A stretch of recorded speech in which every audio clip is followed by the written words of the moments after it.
Okay, Assalamualaikum. Di sini saya ingin menerangkan tentang sedikit garis panduan kepada pelajar yang nak menyediakan tugasan individu ekonomi yang kedua bagi kursus ekonomi AE 015 iaitu penulisan esei. Okey, jadi kita di peringkat unit ekonomi telah memberi dua dua file lah. File yang pertama yang inilah, iaitu format borang cover untuk penulisan esei. Di mana kita beri dalam bentuk format Word lah. Jadi kita minta pelajar isi yang pertama sekalinya, kalau dekat sini ni semua maklumat yang ada di sini. Okey, letakkan gambar, nama, tutorial, nombor metrik dan juga nama pensyarah lah. Kemudiannya perhatikan tarikh akhir untuk menghantar tugasan, iaitu kalau di sini pada 21 Oktober 2001 lah. Yang markah ni kosongkan. Kemudiannya ini arahan dia lah. Okey, saya bacakan format arahan bagi penulisan esei kali ini ya. Iaitu kita kena ingat markahnya 30%. Banyak tu 30%. Jadi sebab tu pelajar diminta menghasilkan penulisan esei yang baik lah dan berkualiti. Jadi yang pertama sekalinya, dia penulisan esei ni dia berbeza dengan ulasan artikel. Kalau ulasan artikel, pelajar kena menyiapkan tugasan untuk bab 1, tapi penulisan esei ni melibatkan bab 2 dan juga bab 3. Okey. Jadi bab 2 ni permintaan, penawaran dan keseimbangan lah. Bab 3 tajuk ganjalan permintaan dan ganjalan penawaran. Soalan-soalan untuk penulisan esei ni dia ada dua bahagian, iaitu bahagian A dan juga bahagian B. Nanti kita tengok dia punya file yang kedua lah, untuk soalan bagi bahagian A dan juga soalan pilihan bagi bahagian B. Di mana bahagian A ni pelajar kena wajib lah. Okey, sebab kita tulis wajib menjawab. Dia ada 3 soalan dalam bahagian A, dan semua soalan pada bahagian A ni yang sebanyak 3 soalan itu wajib dijawab semua sekali lah oleh pelajar di bahagian A. Manakala di bahagian B, pelajar dikenaki memilih 2 soalan esei. Yang kita telah memberi banyak pilihan soalan, jadi pilih 2 saja untuk dibuat oleh pelajar lah. Tengok pada jadual yang kita lampirkan sebentar lagi saya akan tunjukkan. Di mana bahagian B ni pelajar diminta memilih 1 tajuk di bahagian bab untuk bab 2 dan 1 tajuk lagi untuk bab 3. Okey, semana 2 tugas 2 tajuk esei tu daripada bab 2, 1 bab 2 dan 1 bab 3. Bukan kata 2 kena buat bahagian B2, 2 tu bab 2 tak boleh. Bab 3 tak buat, tak boleh. Mesti ada 2 bab tu. Okey, yang seterusnya, pemilihan tajuk untuk soalan bab 2 ni dia tidak sama di dalam maksud dalam satu kelas tu dia tak sama. Maknanya bila pensyarah dah bagi list tajuk lebih kurang 20 lebih. Jadi pelajar dalam kelas pun sekarang purata 15 hingga 16 orang dalam satu kelas. Jadi tidak boleh memilih tajuk yang sama lah. Maknanya jika orang tu dah pilih, kita kena pilih tajuk lain lah. Tajuk yang disenaraikan itu ada banyak pilihan. Kena pandai lah pilih yang mana yang boleh kita buat lah. Okey. Manakala bagi pemilihan tajuk untuk bab 3 ni, sebab bab 3 ni kita bagi pilihan tak banyak, ada 7 soalan saja, sedangkan pelajar dalam kelas ada 15-16 orang ataupun 14 kan. Jadi mungkin satu soalan tu jadi ada 2 orang pelajar buat tajuk yang sama lah.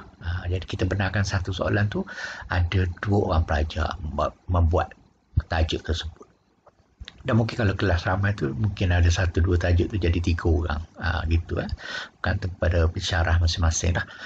Okey, dan kandungan soalan yang dipilih ni, kita nak melibatkan analisis critical thinking, problem solving lah.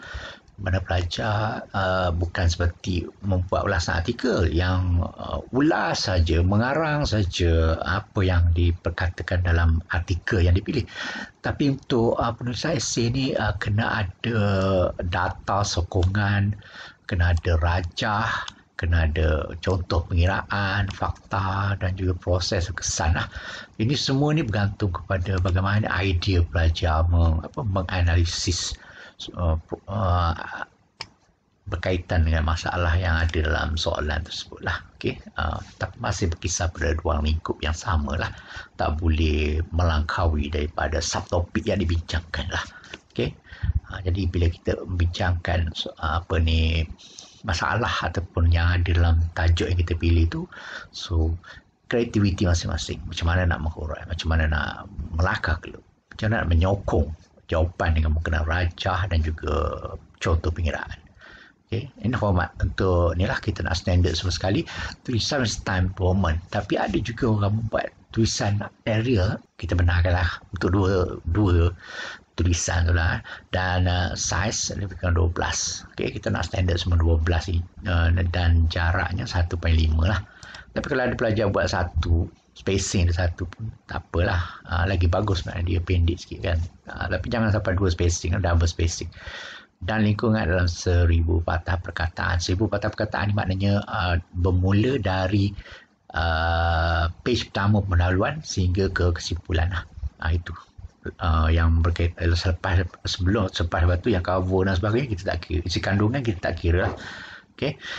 Okey, ini secara ringkas dia punya susunan bagi isi kandungan keseluruhan. Mula-mula kita tengok catat alih pengurusan ni, cover lah ni. Cover depan sekali yang saya tunjuk tadi ada kena letak gambar, maklumat diri, nama metrik dan sebagainya. Kemudian ada borang pengakuan tugas pelajar ni yang ada kena tanda tangan tu kan, tulis nama tanda tangan tu. Lepas tu maklum balas tugas pelajar ni kosongkan sajalah kenyataan integriti akademik, borang penilaian tugasan pelajar ni. Ini susunan dia. Format penulisan esei, yang diberi arahan di dalam cover tu lah. Dan kemudian soalan tugasan penulisan esei. Okey, sebelum kita pelajar memula mengarang dengan pendahuluan atau pengenalan tu, so kena ada tajuk ke atas sekali lah. Dan kemudian jawapan tugasan penulisan esei itu ialah jawapan pelajar lah. Okey. Yang itu. Okey, saya ini sunutan ni lah. Ini memang contoh yang saya bagi ni sebenarnya yang memang pelajar kena lampirkan semua sekali lah. Sebab ini format cover depan. Daripada kalau saya tunjukkan daripada awal terus, start daripada sini, jangan muka depan ini saja yang dihantar, jangan muka page 1 saja, tetapi kena page 2, page 3 dan semua sekali ini masukkan. Seperti yang dinyatakan tadi lah, ini borang integriti, ini borang penilaian tugasan pelajar. Sampai sini kita ada bagi dalam bentuk word kan. Okey, lepas habis page yang ke-7 untuk yang ni, yang wajib dilampirkan di hadapan tugasan penulisan esei, pelajar diminta memulakan page yang ni, page yang ke-7. Ke-8 tu baru mula mengarang lah. Okey, kejap lagi saya tunjuk contoh contoh yang lepas lah, pelajar lepas. Tapi sebelum tu saya nak pergi kepada pemilihan tajuk dulu. Okey, pemilihan tajuk seperti yang saya beritahu, ini ada dalam lampiran kita. Saya rasa dah terang tadi, pelajar rasa dah faham lah. Okey, kita ada bahagian A dan bahagian B. Okey, macam kita bagi tahu tadi lah, bahagian A wajib semua sekali dijawab. Bahagian B ada 2 soalan yang perlu dijawab. Satu bahagian daripada bahagian bab 2 dan satu lagi bab 3 kan. Okey, jadi kita tengok bab yang pertama lah, ni yang wajib ni. Soalan 1 berkaitan dengan tajuk permintaan penawaran. Ni saya tunjukkan, ini soalan dia lah. Ini wajib dibuat oleh semua pelajar lah ni. Okey, ini soalan 2 dia, masih lagi keseimbangan, tetapi keseimbangan yang melibatkan advance punya tajuk bab 2 lah, iaitu tentang cukai. Kalau kat sini cukai okey. Saya tak sentuh sebab ini memang pelajar memang kena jawab semua. Jadi jawab je lah. Cuma kita nak minta jawab dengan berintegriti lah. Okey. Buat dengan hasil kerja sendiri. Itulah buat yang terbaik. Okey. Dan seterusnya bila dah habis bahagian A, okey, kita pergi kepada bahagian B. Bahagian B ni arahan dia dekat sini. Dalam lampiran tu ada tulis sini pilih satu saja. Pilih satu sahaja. Kita ada lebih kurang 1, 2, 3 sampai banyak pilihan soalan yang pelajar boleh pilih, sehingga 26 soalan bab 2. Tapi pelajar hanya pilih satu sahaja daripada semua. So di sini berdasarkan konsep first come first serve. Siapa cepat dia dapat. Okey, siapa cepat dia dapat. Okey, jadi bila kita tengok sini siapa cepat dia dapat tu, maknanya siapa cepat dia isi lah nama dia. Okey, isi nama. Kalau kelas itu pembahagian siapa yang pilih ni bergantung kepada pensyarah masing-masing lah. Okey, tapi mungkin pensyarah boleh buat melalui Google Drive kan, isi nama dalam Google Drive dan sebagainya boleh juga, ataupun tengok pada macam-macam lah, mungkin ada cara sendiri setiap pensyarah untuk mendapatkan maklum balas soalan mana kan pelajar jawab. Okey, seterusnya bahagian seterusnya ialah bab 3. Bab 3 ni ialah keanjalan permintaan penawaran. Okey, di sini hanya ada 7 soalan, jadi kelas ada lebih kurang 14, 15, 16 orang pelajar. Jadi maknanya satu soalan ni 2 orang lah, ataupun mungkin 3 lah. Tapi kena cukup semua sekali lah, 2, minimum 2 lah. Okey. Yang ini okey, saya pergi kepada bahagian yang seterusnya yang saya kata Google Drive tu. Google Drive tu maknanya dekat sini lah saya contohkan. Okey, ini bagi kelas yang saya buat lah. Dalam Google Drive, cikgu dah bagi link kan, link untuk pelajar isi. Jadi pelajar buka Google Drive ni dalam link yang diberikan. Kalau you play contohnya kelas A1-3. Jadi siapa cepat yang isi, dia cepatlah dapat keluar dia. Tulis nama di ujung ni, di ruang kosong ni, satu saja nama. Okey, satu saja nama dekat sebelah sinilah. Okey, dan bawah ni untuk bahagian bab 3, 2 nama lah dekat sini, ruangan sebelah kanan ni. Okey, untuk tajuk ni. Jadi cikgu akan tengoklah yang mana yang boleh mereka isi lah. Mana yang lambat isi, dia akan dapat soalan yang tak berapa ni lah. Okey, ini contoh. Okey, contoh yang seharusnya pelajar buat sehingga siap. Ini saya bagi contoh yang sesi lepas ni lah. Contoh pelajar sesi lepas yang hantar. Tapi formatnya begini-beginilah. Maknanya borang ni mungkin lain sikit lah. Tapi letakkan gambar di sini. Okey, and then kemudian nama. Okey, isikan semua sekali lah. Cuma sekarang yang baru ni dia tak ada tulis kuliah tutorial. Sebab semua sekarang ni cikgu kuliah tutorial ada sama. Jadi tulis nama lah. Ni ruang kosongkan untuk pensyarah. Okay, lepas tu kemudian di ruangan ini pengakuan tugasan pelajar ni kena isi maklumat balik lah, nama, nombor matrik dan sebagainya. Cuma sekarang pelajar kena buat bahagian A, bahagian B. Bahagian A tak payah isi lah, bahagian B. So tulis di bahagian B soalan berapa pilih. So kat sini pelajar ni memilih soalan nombor 25. 25 dia tulis lah 25 untuk bab 2. Untuk bab 3 dia pilih soalan nombor 5. So dia tulis lah soalan dia, tajuk soalan dia kan. Ni soalan dia macam ni lah. Okey, ni cara kita buat. Dan tanda tangan elektronik ni kita boleh buat lah. Tak salah isi semua sekali. Tarikh ni tarikh akhir penghantaran. So kalau untuk sesi ni maknanya 21 Oktober lah. Okey, 21 Oktober ini sesi lepas kan. Okey, kita pergi kepada yang ni kosongkan.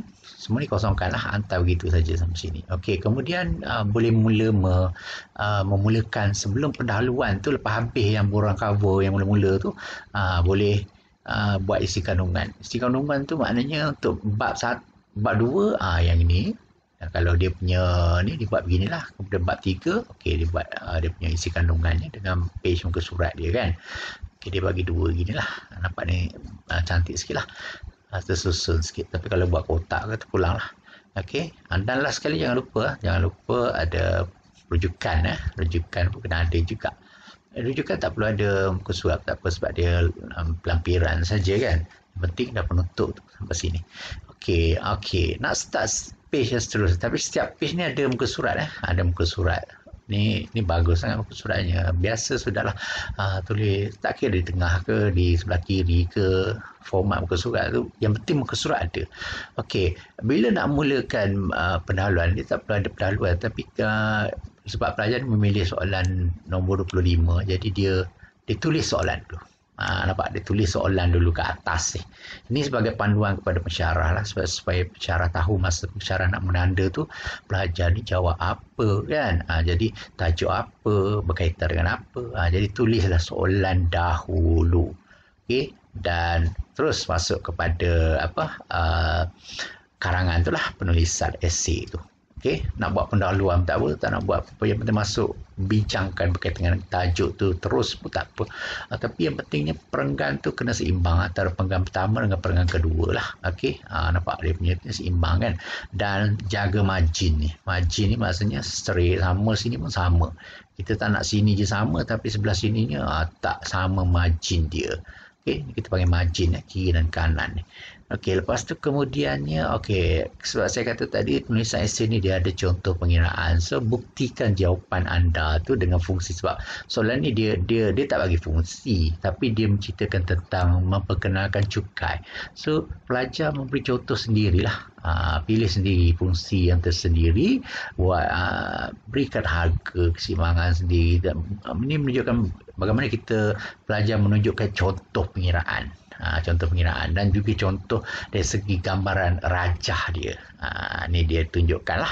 Dan kemudian dihuraikan lah, seperti yang kita nampak, seperti yang kita lihat kalau pendahuluan berada ke kiri, sebab apabila cukai dikenakan.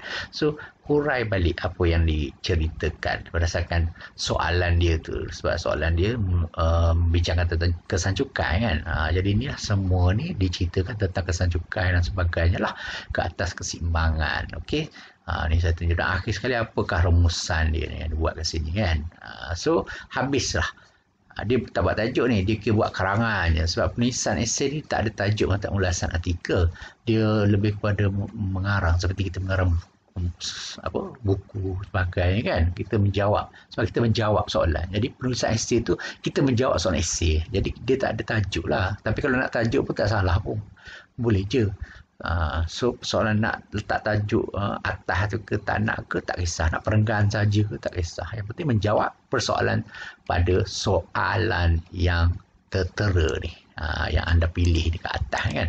Okey, lepas tu kemudiannya bila dah habis bab 2, pelajar boleh mulakan mengarang bab 3. Jadi pelajar ini dia menjawab soalan bab 3 nombor 5. Soalan nombor 5 dan bab 3. Jadi dia soalan berkaitan dengan hubungan tingkat pendapatan dengan kuantiti permintaan satu barang kan, dengan nilai ganjalan untuk menentukan jenis barang berdasarkan contoh. Okey, so maknanya pelajar buat semua ni, kan, buatlah karang lah apa yang berkaitan dengan hubungan ganjalan tu dengan pendapatan tadi. Kemudian last sekali habis buat kesimpulan. Sebelum habis tu buat kesimpulan sikit apa yang dapat dirumuskan daripada perbincangan tadi. Okey, dan last sekali buat rujukan lah. Okey, ni rujukan. Saya rasa pelajar ni dia buat rujukan, dia linkkan lah, so, mungkin dia dapat daripada internet dan sebagainya kan. Okey, yang itu je lah. So saya harap panduan yang diberikan ini membantulah pelajar untuk menghasilkan bahan penulisan.